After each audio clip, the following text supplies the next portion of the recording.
Mogged. Ethereum has mogged all the non-believers, baby dolls. I'm going to go show you some more interesting information that you have to understand for your conviction in this bull market, just to tell you and show you how much of a believer cycle it is.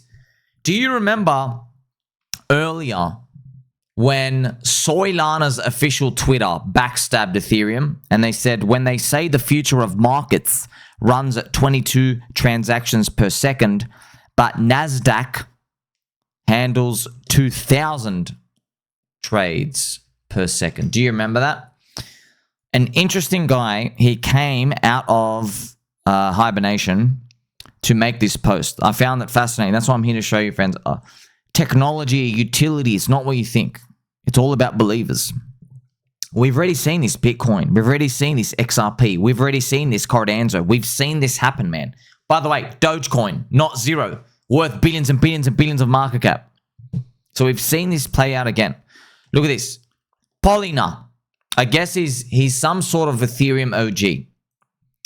He says Nasdaq's Soy investment protocol, SIP, he said it's actually designed to handle 10 million operations per second. So remember in the Soylana post, they said, well, Ethereum only does 22, but Nasdaq needs 22,000. It's basically implying, or it needs 2,000. They're implying that, oh, come to Soylana, we can do it, okay? Which is okay. It's marketing and stuff out here, but you ran up for a year and a half. You know what I mean? It's a bit of a complacency news event. So it's funny.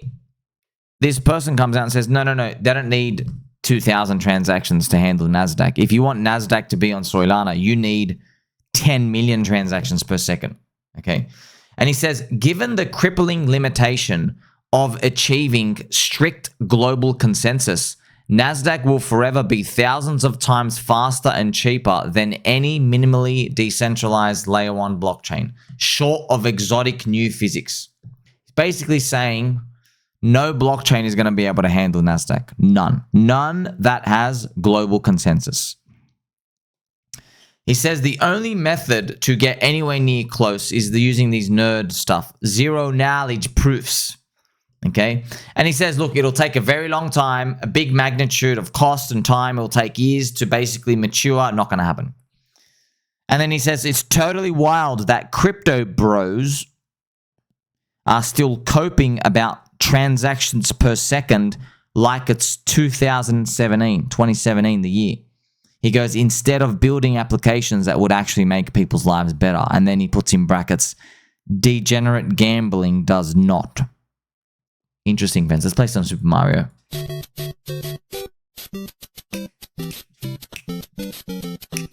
Having a lot of fun here. He says, utmost respect to the 0.1% in crypto who continue to work on the things that matter. It actually is true. It is about 0.1%. 99.9% of us, they're just here for number go up. They're here to cheer on the casino stuff.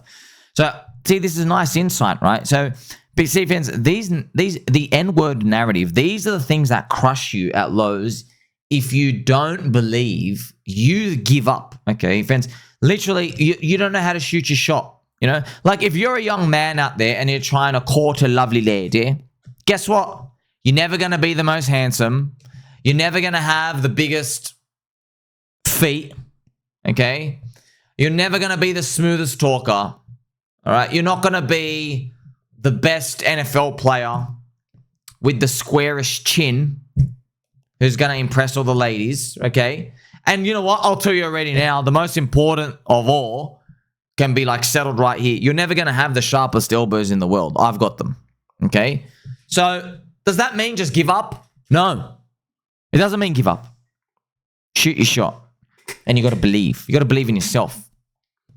This guy, friends, Andrew Kang, I think he's worth 50 or $100 million. I think he's worth $100 million plus, okay? I forgot how he made his money. I'm trying to remember, forgive me, but apparently he fluked some investment fund. I think he threw in 500 grand into something and then it made like a 200x. I forgot. Don't quote me, but look at this. He got mogged. Mogged. Look at this. At the very bottom of Ethereum, literally the bottom tick, 1,400. Look what he types. Bitcoin 100K. Most alts never made new highs. Ethereum is heading below 1,000.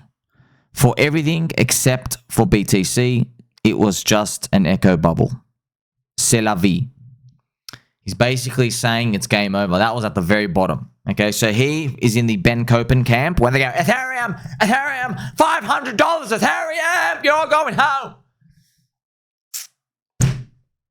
If you don't believe, you're not going to make it. That's it. You're literally not going to make it. Okay, like I say, friends, there's always another chain that's newer. Better logo. More KOLs shilling it. More insider unlocks. There's always something else like that. You need believers. That's it. Friends, look at countries themselves. You know, if you're a country, there's always going to be another country out there competing with you with lower tax rates. Maybe they have a beach and you don't. Okay? Maybe they got hotter babes. Yeah? Maybe they entice their citizens with, not just lower tax rates, but, they say, we'll help you set up a company. There's always going to be another deal somewhere out there. There is. You need believers. You need die-hard people. And the thing is, these people get laughed at most of the time because they hold the line. People say, look how stupid this person is. You should be selling. You should be leaving. Okay, dude. Your results are going to be nowhere near close to a winner's portfolio at the end. None. Okay, because they have this imagination in their head where they buy low and they sell high, and that never ends up happening. Okay, they end up rotating into the wrong thing.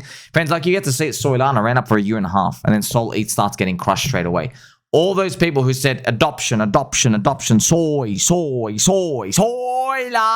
all the adoption. Hey, if it was so obvious, how come you are obviously getting wrecked after Trump unzips his pants and flops his meme coin on a chain and you get a complacency rally? Why could I see it and you can't?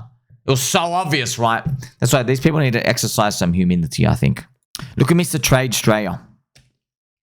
Are all these big names just a bunch of charlatans who got lucky one time? Sir, great question. You tell me, man. This is something to think about. We're seeing all these, like, bro, you really come out and publicly do this stuff? Yeah, man, they must have. They must have really smacked it out of the park once. Also, friends, I think it's no mistake that it's a Pokemon Super Cycle as well. I've caught you with my Pokeball. Ha! Got you!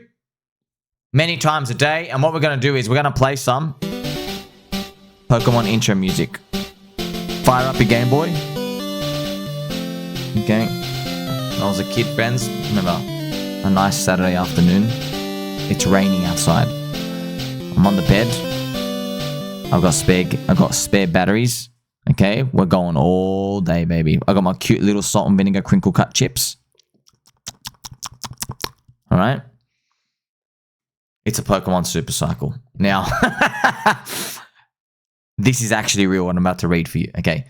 McDonald's in Japan announced on August 9th to the 12th, but Pokemon cards would be included in Happy Meals. Now, I'm going to tell you right now, this went horribly wrong real fast. Look what happened.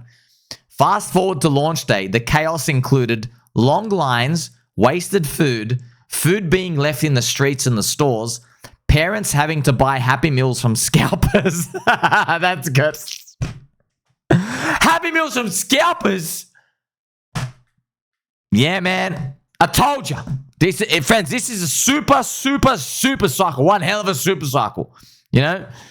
We already know about the red pill and the conspiracies and the UFOs. We know about those. But the Pokemon Super Cycle, now this is the one where people actually lose their mind. Police were called because some scalpers wanted refunds because they didn't get the cards they wanted.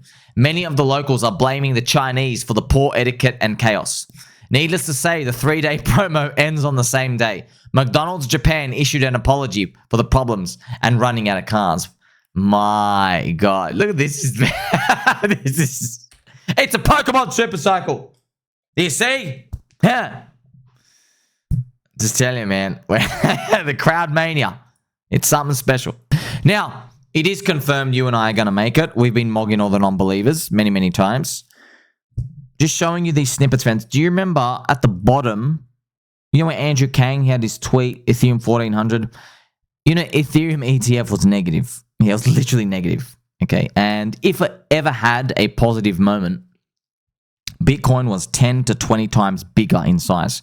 So if Ethereum had like, you know, in the worst of the worst moments, if Ethereum had like $20 million in, Bitcoin had 200 million. Yeah, that's actually got worse than that. That's if Ethereum even had positive inflows. It was just going negative. It was just people dumping, selling, leaving because they're non-believer soy boy jeets. Okay, you have to believe in yourself. I believe in you. I believe in the power of friendship. You and I are here for a reason. It's destiny. It's fate. Where these non-believers mock themselves. If they could only see the future, if only they had a friend like me wearing a Mario hat right now who made multiple videos a day, over 5,500 plus videos made for them, telling them stablecoin SuperCycle. It's part of the SuperCycle on suite. Many times. Ethereum has 55% of the world's stablecoins. It is bug eater chain. They have already chosen it. And even if you don't believe in that, which you should, but it doesn't really matter, the government already chose it, dude. Like I said, they're minting their fiat. They put on stable coins. They go, oh, golly gee, you mean I can get all these digital suckers to basically just hold my fiat and then I get more purchasing power as the government? Yes. Why wouldn't they do this? Of course they do this. They're doing it right now. Did you believe, though, when it was at 1,400? This is just a screenshot of what happened earlier, friends, in this month. Okay, we got more of it coming. I just want to just refresh your memory, okay, as these things play out.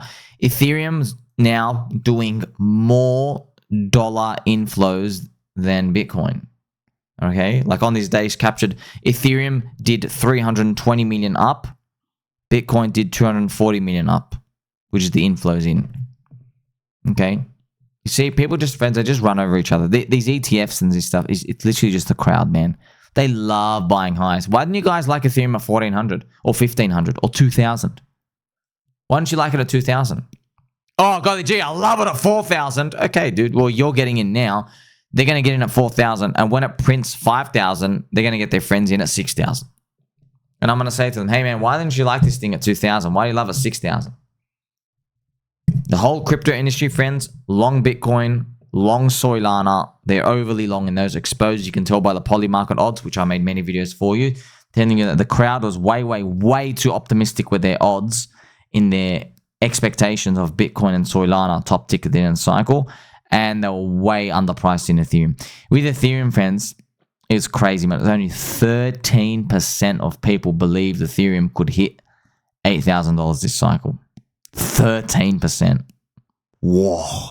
I think it was actually this more like, I think it was like 6,000 or 7,000. It was such a ridiculous number. I was like, 13%. That's literally near zero, man. Wow. And they were like, oh, golly gee, Bitcoin's definitely hitting 240K. That's 40% of people there. And they're like, oh, Solana's definitely hitting $1,000. That was 60% of people there. And that's not people's polls, by the way. That's on the market odds. Wild. Are you here to believe just like I am? Don't be a loser. Keep gambling. We're going to make it, friends. Okay, we're going to make it. It's been a long bear market. Plenty of upside to go. Like, subscribe. Catch you in the next one.